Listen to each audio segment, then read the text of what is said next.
Well, I thought I was completely overdoing the swine flu updates. Evidently not. Seattle for Truth has been doing some updates on the Ukraine situation that we've all been hearing about. Um, I have some new information. Uh, you can check out Seattle for Truth, his site on YouTube, and check out his videos. He's doing some reporting basically on the idea that he's taking news websites from the Ukraine and translating them into English, and the information that's being passed via those news websites are not what mainstream media is telling you. This is not the H1N1 virus that they keep on saying it is. This is a completely different strain. People are talking about a pneumonic. They're actually calling it a pneumonic plague. People are coming down with this, and within just a couple of days, they're in the hospital coughing up blood. Okay, this is something serious.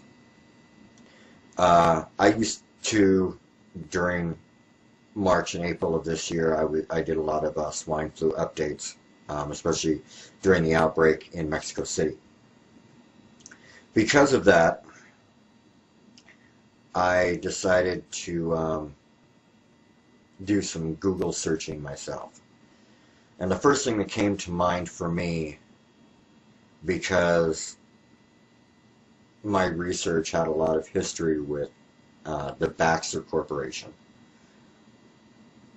I decided to type in Baxter Labs, Ukraine. See, we found out right after the outbreak in Mexico City that Baxter Labs literally had a lab outside Mexico City. The reason we searched for that information was, well, it was obvious. There were situations with Baxter being investigated for contaminating the yearly flu vaccine with the H5N1 virus. This was found in the Czech Republic, I believe it was, when they tested it on ferrets, and all the ferrets died, and then they found out that there was a live H5N1 virus in it. There is a Baxter lab in the Ukraine. The reason I can verify this is because when I Googled Baxter Lab and the Ukraine, I came up to a website called rense.com, R-E-N-S-E.com. It's a gentleman that has done a paper, or an editorial, has Baxter released a bioweapon in the Ukraine, by David Roth Scum, and it is dated 11/2/09. This man gives evidence and all of his source material via websites confirming that Baxter is responsible for this. Baxter couldn't do it with the H5N1 tainted vaccine. They got busted. They tried with the H1N1 vaccine. It wasn't virulent enough. Now they've done this.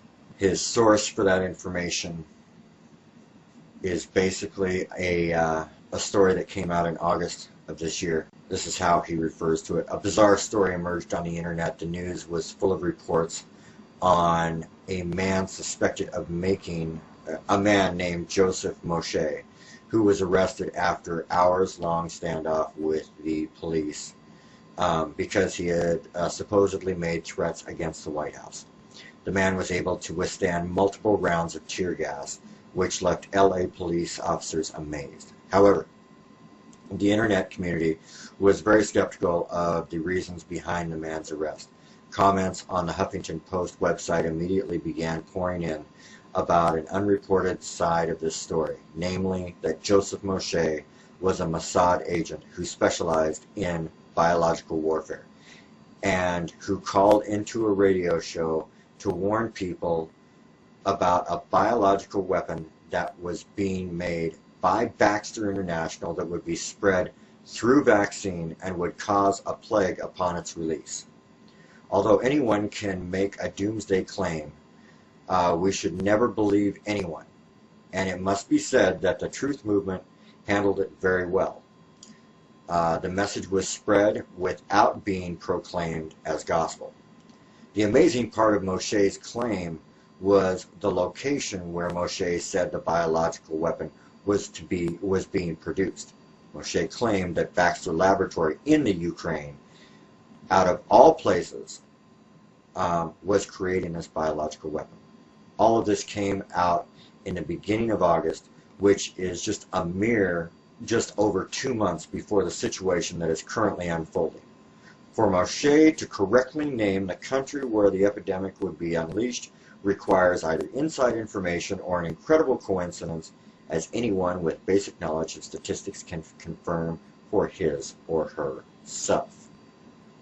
And not only that he would know the exact location of where it would be released, but who was releasing it. You combine that information, Baxter Laboratory, and their connection with the H1N1, with them being under investigation for tainting the normal influenza vaccine with an H5N1. What court of law wouldn't burn these bastards to the stake? He goes on to bring out some other information. Please get this viral. Anyone and everyone who is seeing this, make this go viral. This man has taken a lot of time out to do this editorial. Make sure that this information gets out. God bless. From the way this thing is looking, pray and be of the freedom mind.